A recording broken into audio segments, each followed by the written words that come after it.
Assalamualaikum warahmatullahi wabarakatuh. Sebelum menyaksikan video pembelajaran ini, jangan lupa untuk like dan subscribe ya teman-teman. Semoga video pembelajaran ini bermanfaat untuk teman-teman semua. Oke, teman-teman, selamat berjumpa kembali bersama saya Ahmad Hidayat di channel YouTube saya. Oke, materi kita lanjutkan, yaitu mengenai perulangan for to do positif, yaitu dengan menggunakan program batasan nilai n. Nah, di sini sudah saya siapkan contoh latihan programnya berdasarkan materi yang sudah ada. Oke, sekarang silakan teman-teman ketik dahulu. Oke, saya perbesar dulu. Nah, oke. Nah, silakan teman-teman ketik dahulu program ini. Nanti kalau sudah, saya jelaskan mengenai logikanya. Baik, jika teman-teman sudah mengetik contoh latihan program ini, mungkin saya sedikit jelaskan mengenai logika dari contoh perulangan for to do positif dengan batasan nilai n. Oke, di sini saya jelaskan dulu terlebih dahulu, yaitu mengenai deklarasi, menggunakan deklarasi variabel, di mana ada 5 identifier, yaitu yang pertama adalah i, n, x, dan jumlah. Nah, ini diberi keterangan tipe datanya integer, tentunya ketika di input nanti harus berupa bilangan angka. Nah, kemudian ada rata atau rata-rata, yaitu dengan tipe data real untuk antisipasi bilangan desimal. Nah, oke, di sini dimulai program, kemudian diberi sebuah nilai, yaitu sebuah keterangan jumlah, yaitu nilainya adalah 0. Nah, di sini adalah tampilan judul sebuah program, yaitu program mencari nilai rata-rata pada jumlah bilangan n. Kemudian ada garisnya di bawah. Nah, kemudian langsung muncul masukkan batasan perulangannya. Nah, di sini teman-teman menginput, yaitu karena di sini ada perintah readline n, di mana n ini adalah sebagai inputan untuk menyimpan data banyaknya batas perulangan. Nah, kemudian ketika ditentukan batasan nilai perulangannya, misalnya 3, nanti saya input 3. Nah, di sini lanjut ke perulangannya masuk dalam for, yaitu ada baris baru dahulu sebelum masuk ke perulangan. Di sini for dimulai, perintah for menggunakan i, ya, kemudian i 1 to and do. Nah, di sini maksudnya adalah, oke, sorry, ini ada sama dengannya, kita hapus. Oke, baik, saya lanjutkan. Jadi di sini maksudnya adalah di mana perulangan untuk identifier i itu adalah dari mulai awal 1 sampai banyaknya maksimal bilangan n yang kita input dari batasan perulangannya. Nah, tadi saya sepakat, artinya menggunakan banyaknya batasannya adalah 3. Jadi 1 to 3. Nah, oke, karena di sini n-nya ditentukan berdasarkan banyaknya batasan perulangan. Nah, kemudian program dimulai, yaitu menggunakan begin. Kenapa? Karena di sini ada 2 statement. Pada video sebelumnya, yaitu awal penggunaan for, saya sudah jelaskan mengenai 2 statement. Di dalam perulangan for harus ditambahkan begin dan n titik koma di dalam perulangan for-nya. Nah, di sini cetak, masukkan bilangan ke i. Nah, di sini i ini adalah nilainya 1, maka di sini akan menghasilkan 1. Masukkan bilangan ke 1 maksudnya.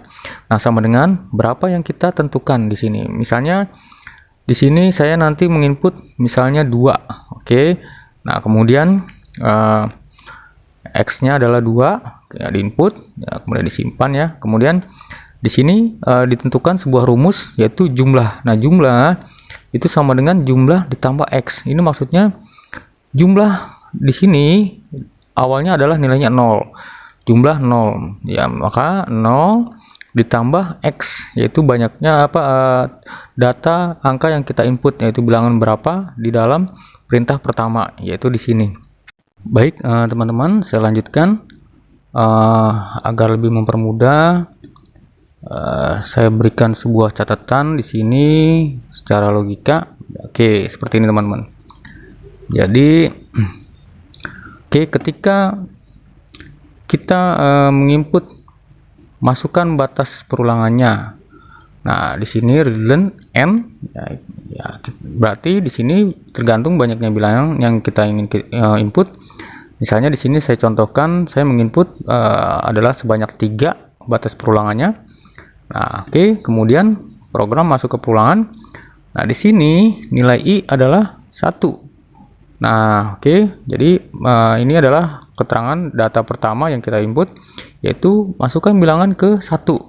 Nah, input X. Nah, di sini X misalnya saya umpamakan nilai pertama adalah 2. Nah, seperti ini teman-teman. Nah, kemudian masuk ke perumusan, yaitu mengenai jumlah. Jumlah sama dengan jumlah ditambah X. Nah, nilai jumlah pertama itu adalah 0. Yaitu dari sini teman-teman di bawah clear screen. Nah, 0, jumlah 0, jumlah ditambah X, yaitu 0 ditambah nilai X pertama yang kita input. Ya, nah, nilai pertama yang kita input adalah 2. Nah, seperti ini gambarnya teman-teman. Jadi 2, maka 0 ditambah 2 sama dengan 2. Nah, 2 ini disimpan sebagai nilai jumlah pertama. Nah, karena ini batas perulangannya 3, maka program belum selesai untuk perulangan. Dia balik lagi ke atas. Nah, sekarang nilai i adalah 2. Nah, kemudian masukkan bilangan ke 2. Nah, nilai kedua, data yang kedua itu umpamanya X ini saya input adalah nilainya 3. Nah, kemudian masuk ke perumusan jumlah lagi. Nah, jumlah sama dengan jumlah ditambah X. Nah, jumlah pertama yang sebelumnya itu adalah 2. Maka 2 sama dengan 2, yaitu nilai jumlahnya, ditambah 3. Nah, 3 ini adalah data X yang kedua di dalam perulangannya. 2 ditambah 3 sama dengan 5. Nah, 5 ini akan disimpan sebagai jumlah, nilai jumlah. Nah, karena ini sampai 3, maka dia balik lagi ke atas, teman-teman. Nah, i sama dengan 3, karena nilai i sekarang 3. Nah, ini adalah yang terakhir untuk perulangan, karena batas perulangannya adalah 3. Nah, kemudian masuk ke bilangan ketiga adalah berapa yang kita input. Misalnya di sini saya input yang ketiga 4. Nah, karena jumlah yang kedua itu nilainya adalah 5, maka jumlah sama dengan jumlah ditambah X, yaitu 4. Ya, X itu adalah 4, maka jumlah tambah X, jumlah 5 ditambah 4, yaitu X yang ketiga sama dengan 9. Nah, ini sudah selesai perulangannya karena sudah sampai 3 kali batasan perulangan. Nah, maka program lanjut ke bawah, yaitu lanjut ke rumus rata. Rata sama dengan jumlah dibagi n. Nah, jumlah di sini adalah totalnya adalah 9, maka jumlah untuk rata-rata itu adalah sama dengan 9 dibagi 3. Nah, 3 ini dari mana? Yaitu banyaknya batasan perulangan n. Nah, itu tadi kan awalnya 3. Kita sepakat nanti coba. Nah, maka untuk rata itu hasilnya adalah nanti sama dengan 3, teman-teman. Karena 9 dibagi 3 sama dengan 3. Nah, di sini nilai rata-rata seluruh bilangan tersebut adalah rata titik 0 titik 0. Nah, di sini jangan lupa ini adalah pembulatan bilangan untuk desimal. Sekarang kita coba programnya. Saya langsung run. Di sini masukkan batasan perulangannya. Nah, di sini saya kasih contoh 3. 3. Udah enter. Nah, dia minta masukkan bilangan ke 1. 1 ini adalah nilai i. Jadi perulangan i pertama. 1 masukkan bilangan ke 1, 2 misalnya saya input. Sesuai contoh. Masukkan bilangan kedua. bilangan kedua saya input 3. Oke, nah masukkan bilangan ke 3. Nah, di sini yang tadi sudah saya contohkan 4. Oke ya. Jadi nanti hasilnya adalah rata itu sama dengan 3. Oke, saya enter. Nah, nilai rata-rata seluruh bilangan tersebut adalah 3 karena 2 ditambah 3 ditambah 4 hasilnya 9. 9 dibagi n, yaitu banyaknya batasan perulangan. 9 dibagi 3 itu sama dengan 3. Oke. Nah, seperti itu teman-teman untuk penjelasan mengenai program yang cukup kompleks kali ini, yaitu mengenai perulangan for positif dengan menggunakan logika batasan bilangan n. Nah, oke. Nanti silakan teman-teman kembangkan lagi program ini, mungkin dengan operator yang lain atau dengan dikombinasikan dengan logika dan sebagainya. Oke, saya rasa cukup dulu untuk penjelasan materi hari ini. Semoga bermanfaat. Saya akhiri. Wassalamualaikum warahmatullahi wabarakatuh.